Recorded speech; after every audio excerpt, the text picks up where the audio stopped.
Jadi ayat-ayat yang terkait dengan doa itu sebenarnya banyak. Tidak hanya cuma satu ayat ud'uni astajib lakum dipakai sehingga dianggap semua doa itu dikabulkan. Enggak seperti itu. Makanya yang harus kita ketahui, doa sendiri itu adalah kewajiban yang harus kita kerjakan setelah kita sholat pada Allah Ta'ala, kita menyembah pada Allah dengan sholat. Kemudian kita berdoa ya dengan memuji Allah, memuji Rasul, seperti itu. Kemudian memohon apa? Banyak mohon ampunan, kemudian bersyukur, kemudian permohonan-permohonan duniawi yang biasanya juga seperti dikerjakan oleh orang-orang Islam, maupun permohonan akhirat yang memang juga kadang dimohonkan ya. Permohonan duniawi ya begitulah, minta kaya, minta istana, minta mobil, minta jalan tol kan gitu ya.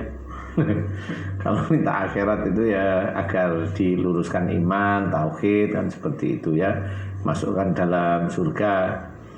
Semua doa yang dilakukan oleh seseorang khususnya muslim itu tidak bisa sembarangan. Jadi pengetahuan untuk doa itu sendiri sebenarnya tidak gampang.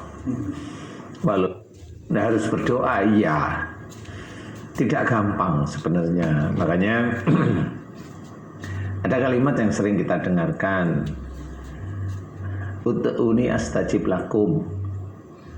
Kemudian belakangnya dari ayat tersebut itu yang harus kita ketahui juga. Innal ladzina yastaghfiruna an ibadah sayadkhuluna jahannama dakhirin. Jadi dua kalimat ini kesannya tidak bersambung tapi bisa bersambung, tetapi maknanya ud'uni astajib lakum itu artinya yang sering kita dengar, mintalah, mohonlah kepadaku akan aku kabulkan, kata Allah. Kemudian yang berikutnya adalah innal ladzina yastakbiruna an ibadah sayadkhuluna jahannama dakhirin. Ini artinya mengerikan sebenarnya. Sesungguhnya jika engkau sombong dalam menyembah kepadaku, akan kami masukkan ke dalam neraka dalam keadaan hina. Kalimat yang berikutnya ini menceritakan seseorang yang sombong dalam menyembah kepada Allah Ta'ala. Sombong menyembah kepada Allah, berarti ini orang muslim. Sombong menyembah kepada Allah akan dimasukkan ke dalam neraka dalam keadaan hina dan dihinakan di dalam neraka itu. Yaitu orang yang menjalankan ibadah-ibadahnya, di mana dalam menjalankan ibadah itu ada ujub, riya dan sombong. Itu nomor satu. Ada ditafsirkan oleh para ulama bahwa yang berhubungan dengan ayat ini adalah khusus adalah orang yang tidak berdoa boleh. Jadi orang yang tidak berdoa dianggap sombong boleh ya. Tapi kalau ayat ini menceritakan dua hal yang berbeda tapi bisa menjadikan satu. Bagaimana seorang muslim itu disuruh memohon kepada Allah Ta'ala, Allah akan mengabulkan. Dan satu sisi, yaitu berdempetan itu adalah orang yang dalam beribadah dia itu sombong atau melakukan kegiatan ibadahnya itu ada ujub, riya, bahkan sombong, akan dimasukkan dalam neraka dalam keadaan hina. Ini sebenarnya sama. Jadi orang meminta kepada Allah Ta'ala, bagaimana itu caranya itu dikabulkan, dan orang yang bagaimana doanya orang itu bisa tidak dikabulkan oleh Allah Ta'ala. Karena apa? Karena dijelaskan sombong dalam beribadah pun akan dimasukkan neraka. Berarti ini di akhirat, berarti orang ini nanti di dunianya bisa aja doa-doanya tidak dikabulkan. Sebenarnya ini terkait, ayat-ayat ini terkait. Nah, orang tidak melihat ayat ini sebenarnya. Orang hanya melihat kalau doa itu dikabulkan, karena banyak sekali teman-teman dakwah itu menceritakan minta, mohon, nanti dikabulkan. Harus dijelaskan ya dikabulkan itu yang bagaimana. Sehingga dimunculkan doa itu senjatanya orang yang beriman. Ya, senjata, betul. Tapi bagaimana menggerakkan senjata? Nah, menggerakkan senjatanya itu tadi. Salah satunya menjalankan ibadah-ibadah kepada Allah Ta'ala, tidak ujub, tidak riya, tidak sombong. Nomor satu itu dulu. Entah itu sedekah, ya bagaimana tidak ujub, tidak riya. Entah itu rajin berjamaah, tidak ujub, tidak riya. Entah itu banyak hal semuanya. Dititipi oleh Allah Ta'ala ilmu yang tinggi dalam hal agama, tidak ujub, tidak riya.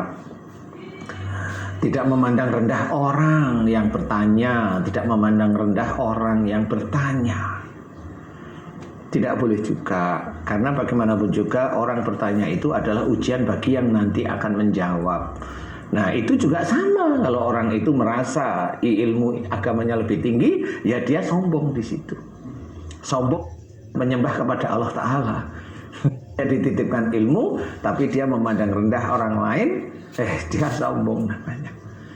Dan itu tidak terucap, oh kamu di bawah saya, jarang terucap. Tapi ada yang terucap seperti itu.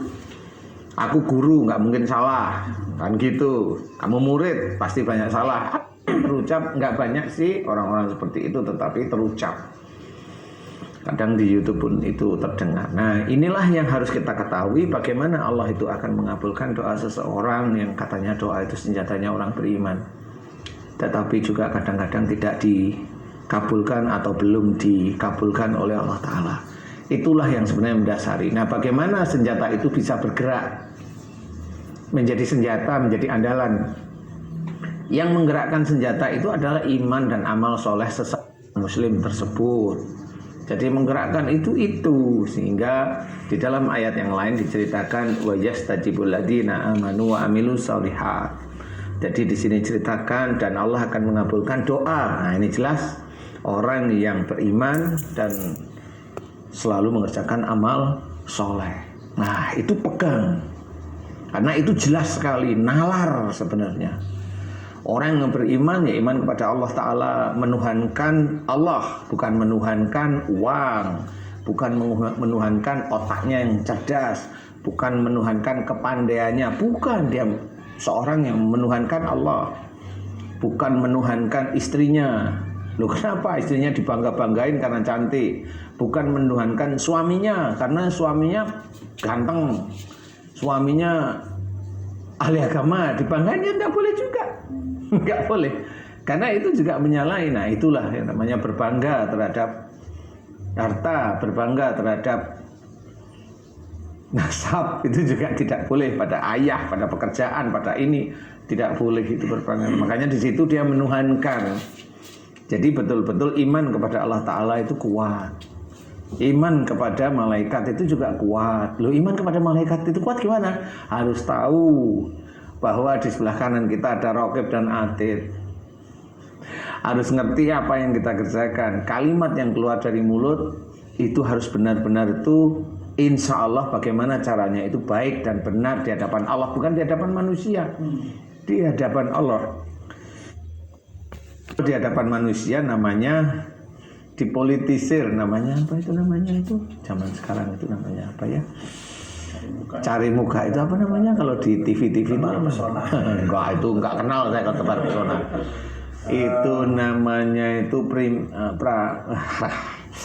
ya begitulah ya. Jadi intinya itu baik dan benar di hadapan Allah Ta'ala. Memang itu sulit, tetapi itu harus kita kerjakan. Karena itulah yang harus kita kerjakan. Karena kita iman kepada malaikat itu, ada malaikat Raqib yang akan mencatat kebaikan kita. Jadi setiap bicara kita, setiap apa yang kita kerjakan harus baik dan benar di hadapan Allah Ta'ala, sehingga yang mencatat Raqib. Kita belajar untuk tidak melakukan kesalahan, karena yang mencatat kesalahan itu Atid. Kalau kita ada kesalahan, mohon ampun kepada Allah Ta'ala, karena kita manusia. Itu iman kepada malaikat juga, itu lurus, beriman kepada Allah, beriman kepada malaikat, beriman kepada Rasul. Rasulullah itu punya akhlak yang baik, sunnah-sunnahnya baik, yang harus kita kerjakan. Nah, kita contoh kayak Rasulullah bicara yang lembut, tidak meledak-ledak, lembut, apapun bentuknya Rasulullah itu lembut. Kita harus belajar kelembutan dari Rasulullah, belajar memaafkan dari sifat Rasulullah, belajar untuk selalu introspeksi diri kita, sehingga kalau Rasulullah mengajarkan kepada kita istighfar 70 kali minimum, kita aja jarang ya, hitung-hitung aja paling nanti belajar sebulan 2 bulan dah bosen. Nah itu harus diketahui, itu belajar dari akhlak Rasul, karena beliau adalah contoh yang baik ya. Kemudian kita iman kepada kitab, yaitu Al-Quran. Al-Quran menyuruh untuk sholatlah kita, menyuruh untuk membayar zakat, berpuasa, menyuruh untuk tidak emosi, ya, bukan tidak emosi ya, menyuruh untuk maafkan, menyuruh untuk mendoakan orang yang salah, doakan, menyuruh mendoakan orang yang zalim, doakan agar diselamatkan. Apa saja banyak itu iman kepada kitab.